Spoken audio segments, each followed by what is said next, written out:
Stock market planner চ্যানেলে আপনাদের সকলকে স্বাগত।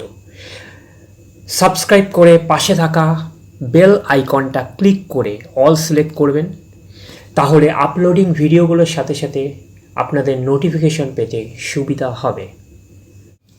এখন আমরা আলোচনা করব ডুওপলি স্টক নিয়ে।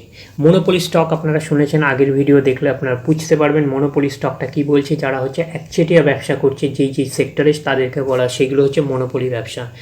সেই সেক্টরে তারা কিন্তু একমাত্রই ব্যবসায়ী, সেই সেগমেন্টে সে কিন্তু ব্যবসা করে যাচ্ছে, তার আশেপাশে কোনো কম্পিটিটর নেই, সেটা হচ্ছে মনোপলি ব্যবসা। আর এইটা হচ্ছে ডুওপলি ব্যবসা। ডুওপলি ব্যবসা কাকে বলছে? ডুওপলি ব্যবসা হচ্ছে এদের কম্পিটিটর বলতে দুজনই কম্পিটিটর রয়েছে, দুটো কোম্পানি রয়েছে। দুটো কোম্পানি হচ্ছে যখন মার্কেটে অবস্থান করছে এদেরকে বলা হচ্ছে ডুওপলি। তাহলে ক্লিয়ার হয়ে গেছে। এই ডুওপলি হচ্ছে কোন সেগমেন্টে হচ্ছে আমাদের ইন্ডিয়ায় দেখা যাচ্ছে স্টকের মধ্যে ডুওপলি ব্যবসা করছে, সেটা হচ্ছে টেলিকমিউনিকেশন সেগমেন্টে। টেলিকমিউনিকেশন সেগমেন্টে ডুওপলি ব্যবসা করছে। কে কে ডুওপলি ব্যবসা করছে? একটার নাম হচ্ছে আপনারা জানেন ভারতী এয়ারটেল। ভারতী এয়ারটেল। আরেকটা চোখ কান বুঝে সবাই বলে দিতে পারবেন, সেটার নাম হচ্ছে জিও, রিলায়েন্স জিও। তাহলে ভারতী এয়ারটেল আর রিলায়েন্স জিও এরা কিন্তু ডুওপলি ব্যবসা। এরাই হচ্ছে ম্যাক্সিমাম হচ্ছে মার্কেট ক্যাপচার করে রেখেছে, ভারতী এয়ারটেল আর হচ্ছে জিও, রিলায়েন্স জিও। আপনারা কোশ্চেন করতে, এটা ডুওপলি ব্যবসা, আপনারা কোশ্চেন করতে পারেন তাহলে ভোডাফোন আইডিয়া কি?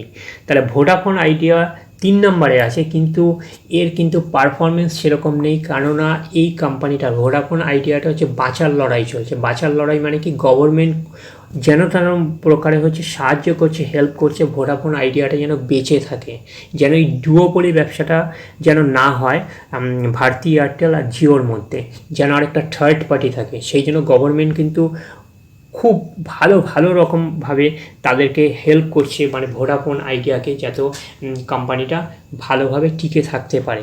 সেই কারণে হচ্ছে ভোডাফোন আইডিয়া কিন্তু এখনও ফাইট করে যাচ্ছে তাদের বাঁচার জন্য। তাহলে সেই কারণে হচ্ছে ভোডাফোন আইডিয়াকে এই ফ্রেমে আমরা আনবো না। এখানে হচ্ছে আরও ছোটোখাটো আরও অনেক টেলিকমিউনিকেশন কোম্পানি আছে, কিন্তু মেন হচ্ছে এটা। তাহলে মার্কেটে হচ্ছে ডুওপলি ব্যবসা করে যাচ্ছে কে? ভারতী এয়ারটেল আর হচ্ছে জিও। এই কোম্পানি দুটো কিন্তু শেয়ার হোল্ডারদের ক্ষেত্রে কিন্তু খুব ভালো রিটার্ন দেবে, এদেরও প্রফিট মার্জিন খুব ভালো হবে। ডুওপলি ব্যবসা যেহেতু দেখবেন এয়ারটেলের কাস্টমার যদি হয়তো জিওতে যাবে, বা জিওর কাস্টমার হয়তো এয়ারটেলে আসবে, আর ভোডাফোনের ম্যাক্সিমামই কাস্টমার হয়তো রিলায়েন্স বা জিওতে শিফট করবে। তাহলে বুঝতে পারছেন যে এই দুটো কোম্পানির মধ্যেই ম্যাক্সিমামই আদান প্রদান হবে। আর যদি দুটো স্টক থেকে যায় টেলিকমিউনিকেশনে, তাহলে তো কোনো চাপের ব্যাপারই নেই। তার মানে আপনার ভাববেন জিও থেকে হয়তো এয়ারটেল যাবে, এয়ারটেল থেকে হয়তো জিওতে যাবে। তাহলে দুটো কোম্পানি আপনার কাছে যদি হোল্ড থাকে, তাহলে তো কোনো টেনশনের ব্যাপার নেই। জানেন যে একটা না একটা কোম্পানি তো আপনাকে ব্যবসা করবে। হ্যাঁ, সেখানে আপনারা বলতে পারেন জিও কিন্তু এখনও লিস্টেড নয় কোম্পানি, এটা কিন্তু মাথায় রাখবেন। জিও হচ্ছে রিলায়েন্সের মধ্যেই আছে, তো রিলায়েন্সটাকে ধরতে হবে, রিলায়েন্স ইন্ডাস্ট্রিজ ধরতে হবে। আর হচ্ছে ভারতী এয়ারটেল, যেহেতু জিও এখনও কিন্তু লিস্টেড নেই। তাহলে ভারতী এয়ারটেলের যদি আমরা ম্যাক্সিমাম চার্ট প্যাটার্ন দেখি, তাহলে আপনারা দেখতেই পাচ্ছেন ম্যাক্সিমাম চার্ট প্যাটার্ন হচ্ছে 2002 থেকে লিস্টেড অনুযায়ী হচ্ছে 3000 প্রায় 400% মতন অল টাইম রিটার্ন দিয়েছে। তার মানে বুঝতেই পারছেন কতটা ভালো রিটার্ন দিয়েছে। 5 বছরে যদি যান, তাহলে 5 বছরে হচ্ছে ডবল করেছে ধরতে পারেন, 107%, মানে 100% মানে ডবল। তাহলে সেরকম একটা পারফর্ম করেছে। তাহলে হচ্ছে 1 বছরে যদি বলেন 29%, ঠিকঠাকই আছে, এটা বলতে পারেন। যেহেতু এটা হচ্ছে ব্লু চিপ কোম্পানি, দেখতেই পাচ্ছেন যে 3 লাখে প্রায় 4 লাখের কাছাকাছি, 4 লাখ কোটি টাকার মার্কেট ক্যাপ এদের রয়েছে। 4 লাখ কোটি টাকার মার্কেট ক্যাপ কোম্পানি হচ্ছে, বলতে পারেন এটা blue chip large cap company, Nifty 50-র একটা কোম্পানি। তাহলে রিটার্ন কিন্তু এরকম স্লোই হবে, বিশেষ করে লার্জ ক্যাপ মিড ক্যাপগুলো। আর যদি একটু ভালো রিটার্ন চান, তাহলে আপনাকে মাইক্রো ক্যাপ, স্মল ক্যাপ এবং মিড ক্যাপে আপনাকে যেতে হবে। তাহলে বুঝতে পারছেন 1 জানুয়ারি থেকে রিটার্ন হচ্ছে নেগেটিভ, হচ্ছে -0.5%-এর মতন। 6 মাসের রিটার্ন হচ্ছে কিছুই না, অ্যাপ্রক্স ধরতে পারেন যে 0.06% নেগেটিভ। তাহলে হচ্ছে 1 মাসের রিটার্ন হচ্ছে নেগেটিভ -2%-এর মতন। আর 5 দিনের রিটার্ন হচ্ছে পজিটিভ, অ্যাপ্রক্স পজিটিভ 3%-এর মতন। আর 1 দিনের রিটার্ন হচ্ছে -0.1 5% রিটার্ন। তা আমরা বুঝতেই পারছেন যে এই কোম্পানিগুলো ফিউচারে কিন্তু ভালো গ্রোথ আছে, তার কারণ আপনারা জানেন এখন নেটের যুগ। নেট ডেটা ইউজ করতে গেলে আপনাকে এয়ারটেল বা জিও যে কোনো একটাকে নিতেই হবে। তার মানে এই কোম্পানিগুলোর হচ্ছে গ্রোথ কিন্তু আগামী দিনে কিন্তু আরও ভালো হবে। জানেন যে আমাদের মোবাইল ছাড়া জীবনটাই বৃথা, তাহলে মোবাইলটা ব্যবহার করতে গেলে নেট ছাড়াও জীবনটা ব্যথা, তাহলে ব্যস্ত, তাহলে নেটটা আমরা কাজে লাগাবো কোথায়, ডেটাগুলো কাজে লাগাবো কোথায়, যারা সার্ভিস প্রোভাইড করে। ডেটা বা সার্ভিস প্রোভাইড কারা করছে, সেটা হচ্ছে ভারতী এয়ারটেল বা জিও, এরা সার্ভিস প্রোভাইড করছে। তার মানে এটা কিন্তু ফিউচার ওরিয়েন্টেড, আরও ভালো কিন্তু এদের মধ্যে গ্রোথ রয়েছে। এটা কিন্তু আপনাদের ভুললে চলবে না, এটা মাথায় রাখবেন।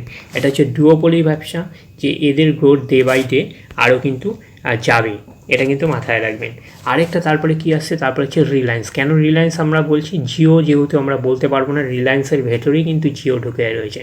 এরও কিন্তু যদি নিফটি 50 1 নম্বর কোম্পানি এটাকে বলতে পারেন, যে 1 নম্বর কোম্পানি এবং ওয়েটেজ সব থেকে বেশি ক্যারি করছে। তো সেই কারণে এই রিলায়েন্স ইন্ডাস্ট্রি হচ্ছে ইন্ডিয়ার টপেস্ট কোম্পানি, এটা মাথায় রাখবেন। যেহেতু এটার মধ্যে জিও ঢুকে রয়েছে, ওইদিকে রিলায়েন্সের রিটেল সেক্টরও ঢুকে রয়েছে, এটা জানেন। তো জিও নিয়ে আমাদের হচ্ছে, তো জিও এর মধ্যে ঢুকে রয়েছে, তাহলে আপনাকে জিও নিতে গেলে রিলায়েন্স আপনাকে কিনতেই হবে। তাহলে আপনারা দেখতেই পাচ্ছেন তার ম্যাক্সিমাম চার্ট প্যাটার্ন রিটার্ন দেখছেন 2002 থেকে, তাহলে কত পার্সেন্ট দিয়েছে, 4800% মতন অ্যাপ্রক্স রিটার্ন দিয়েছে। তাহলে হচ্ছে 5 বছরের রিটার্ন কত দিয়েছে, 5 বছরে প্রায় 277% রিটার্ন দিয়েছে মার্কেট ক্র্যাশের পরে। কিন্তু এখন এটা কিন্তু মাথায় রাখবেন, এটাও কিন্তু ব্লু চিপ কোম্পানি, তাও ভালো রিটার্ন দিয়েছে ব্লু চিপ কোম্পানি হয়ে। আর 1 বছরের রিটার্ন হচ্ছে অ্যাপ্রক্স 17.5%। তো আর হচ্ছে 1 জানুয়ারি থেকে রিটার্ন দিয়েছে পজিটিভ 8%-এর মতন রিটার্ন দিয়েছে। 1 মাসের রিটার্ন ওই পজিটিভ 8%-এর মতন রিটার্ন দিয়েছে অ্যাপ্রক্স। আর হচ্ছে 1 মাসের রিটার্ন পজিটিভ 7%-এর মতন অ্যাপ্রক্স রিটার্ন দিয়েছে। 5 দিনের রিটার্ন হচ্ছে মাইনাস নেগেটিভ প্রায় 5.5%-এর মতন নেগেটিভ রিটার্ন দিয়েছে। আর 1 দিনের রিটার্ন হচ্ছে মাইনাস 1.23% রিটার্ন দিয়েছে। তাহলে এটাও কিন্তু একটা ভালো কোম্পানি, ফান্ডামেন্টালি স্ট্রং কোম্পানি, যার হচ্ছে মার্কেট ক্যাপ হচ্ছে 17 লাখ কোটি টাকার ওপরে মার্কেট ক্যাপ। তো রিলায়েন্স চাইছে যে তাদের সেগমেন্ট, তাদের সেক্টর জিও অ্যান্ড রিটেল সেগমেন্টকে আলাদা করতে। তাহলে এটা ওদের এজিএম মিটিং হবে, যে চেষ্টা করছি জিওটাকে আবার মার্কেটে আলাদাভাবে আনার জন্য, কারণ যার ভ্যালুয়েশন 7 থেকে 8 লাখ টাকার মতন ভ্যালুয়েশন জিওর রয়েছে। এখন দেখার বিষয় যে জিওটাকে তারা আলাদাভাবে তারা হচ্ছে লিস্টিং করে কি না, তো এটা দেখার বিষয়। তাহলে এই দুটো কোম্পানিকে আপনারা র্যাডারে রাখতে পারেন, এয়ারটেল অ্যান্ড জিও। যেহেতু দুটো ডুওপলি ব্যবসা, রিলায়েন্সটাকে পুরোপুরিভাবে রাখতে হবে, এটার মধ্যে সব রকম ব্যবসা লুকিয়ে রয়েছে, যেহেতু জিও এর মধ্যে ইনক্লুড রয়েছে। তো তাহলে পড়ে থাকছে শুধু এয়ারটেল, তাহলে এয়ারটেলকে আপনারা হাইলাইট করবেন, এটা কিন্তু মাথায় রাখবেন। যদি ভিডিওটা ভালো লাগে তাহলে পারলে প্লিজ লাইক অ্যান্ড সাবস্ক্রাইব করবেন। ধন্যবাদ।